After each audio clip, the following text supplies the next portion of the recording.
За хонгорол миний та нар маань ташаа мэдээлэл сонсоод яваад байгаа гэдэг сураг гараад ирлээ. За тэгэхээр хараа би та нарт ташаа мэдээллийг харуулъя. За өнөөдөр ямар ч сараа 25 оны 10 дугаар сарын 15-ны өдөр гэж байгаад энэ өнөөдрийн одоо онцор ахгүй юу? Би одоо өглөөний 6 цаг 47 минут хийж байгаа гэсэн. За миний одоо энэ тавьсан байгаа зурхаар маань болохоор 25 оны 10 дугаар сарын 17-ны өдөр би 2 өдрийн дараахыг одоо харж байгаа гэсэн үг. За тэгээд юг хараад байна вэ гэхээр 13-ны өдөр тийм ээ биднийг бүр ингээд одоо бүр 4 хоногийн өмнөштэй энэ дэлхийн ван гарагийн маань урагшаа хөлгөнд орчихсон гэж айгүй их мэдээлэл яваад байгаа байхгүй юу. Тэгэхээр би энэ мэдээллийг ташаа мэдээлэл шүү та нар маань энэ битгий итгээрэй гэж хэлмээр байна. Яагаад вэ гэхээр энэ чи араа бүхэл бүтэн одон зурхаан тооцоолол байхгүй юу.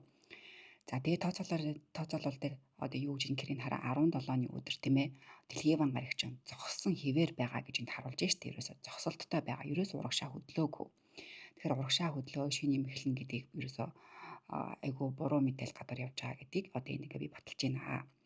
За өшөө дээрээс нь одоо энэ хараа дэлхийн ван гараг маань те зогсолт хийж гисэн. За 7 цаг 54 минутад.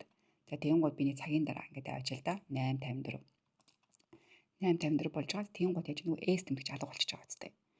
Юу гэсэн үг гэхээр одоо л эн чинь хөдөлгөөнд орж эхэлж байгаа байхгүй юу. Тэг гэхээр гадуур яваад байгаа 13-ны өдөр хөдөлгөөнд ороод урагшаа ерөөсө хөдлөөгүй. Манай Монголд тийм ээ бидний Монгол цагаараа бас үзнэ нэж. Гэтэ Монгол цагаар үзэлтэй гээд бүхэл бүтэн 4 хоногийн зөрөг харахгүй шүү дээ өөр улсуудтай. Тэгэхээр манай Монголд 25 оны 10 дугаар сарын 17-ны өдөр дөнгөж дэлхийн ван гараг маань урагшаа хөдөлгөөнд орноо. Ойлгомжтой байгаа зү. За тэгээд урагшаа хөдөлгөөнд ороод яаж яана гэхээр одоо урагшаа хөдөлгөөнд оронгуудаа одоо энэ дэлхийн ван гарагаа цөмөрөө харж байгаа.